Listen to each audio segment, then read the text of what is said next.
హైడ్రా వ్యవహారంలో కాంగ్రెస్ ప్రభుత్వం మరియు సీఎం రేవంత్ రెడ్డి వైఖరిపై బీఆర్ఎస్ ఎమ్మెల్యే కేపీ వివేకానంద అత్యంత తీవ్రస్థాయిలో ధ్వజమెత్తారు.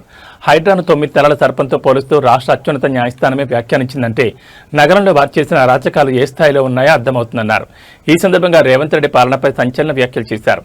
మీడియాతో మాట్లాడిన MLA KP Vivekananda Hydraa commissioner Ranganath 9 తలల సర్పం అయితే ఆయనను నడిపిస్తున్న ముఖ్యమంత్రి రేవంత్ రెడ్డి 10 తలల రావణాసురుడని తీవ్రంగా మండిపడ్డారు. చట్టాలను న్యాయస్థానాల ఆదేశాలను తొంగలో తొక్కి సామాన్యులను నిర్వాసితులను భయాందోళనకు గురిచేశారని ఆరోపించారు. హైకోర్టు తీర్పును కూడా బేఖాతరు చేస్తూ రంగనాథ్ను కాపాడుకునేందుకు ప్రభుత్వం ప్రయత్నించడాన్ని తీవ్రంగా తప్పుపట్టారు. సీఎం రేవంత్ రెడ్డికి రాజ్యాంగం, రాష్ట్ర అత్యున్నత న్యాయస్థానం ఇచ్చిన తీర్పు ముఖ్యమా లేదా ఒక వ్యక్తి ముఖ్యమా అని నిలదీశారు. న్యాయస్థానాల తీర్పులను గౌరవించకుండా పంతాలకు పోవడం ప్రజాస్వామ్యానికి విరుద్ధమని స్పష్టం చేశారు.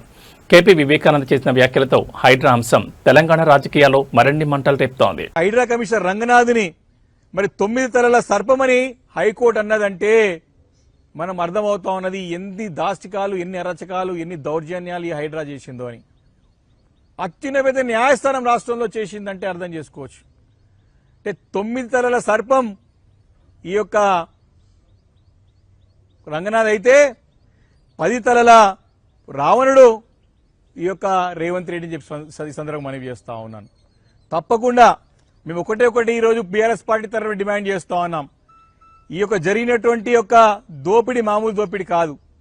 చేసినటువంటి అన్యాయాలు, ఆక్రమణలు, అన్యాయాలు, దౌర్జన్యాలు, దాష్టికాలు, అరిచికాలు, దీని ద్వారా చేసిన దోపిడీ పెద్ద ఎత్తున గత రాష్ట్రంలో 2 సంవత్సరాలుగా హైడ్రాను అడ్డుపెట్టుకొని చేశారు. మేము బీఆర్ఎస్ పార్టీ డిమాండ్ చేస్తా ఉంది, మీ తక్షణం సిట్టింగ్ హైకోర్టు జడ్జితో ముఖ్యమంత్రి గారికి నిజంగా కూడా వారిపైన నమ్మకం ఉంటే ఈరోజు మీకు ఒక వ్యక్తి కావాలనా లేకపోతే తెలంగాణ రాష్ట్రం కావాలనా? ఇది ఒక వ్యక్తి ముఖ్యమా లేకపోతే న్యాయస్థానం ఒక తీర్పు, న్యాయస్థానం ఒక ఆదేశం ముఖ్యమా? న్యాయస్థానాలను గౌరవించాల్సిన బాధ్యత ముఖ్యమంత్రి గారి పైన ఉన్నది. తక్షణం మీరు సిట్టింగ్ హైకోర్టు జడ్జితోని ఈ గడిచిన 2 సంవత్సరాలుగా ఈ యొక్క హైడ్రా ద్వారా జరిగిన అరాచకాలన్నింటిపైన ఎంక్వైరీ జరగాలని చెప్పేసి కోరుతా ఉన్నాను.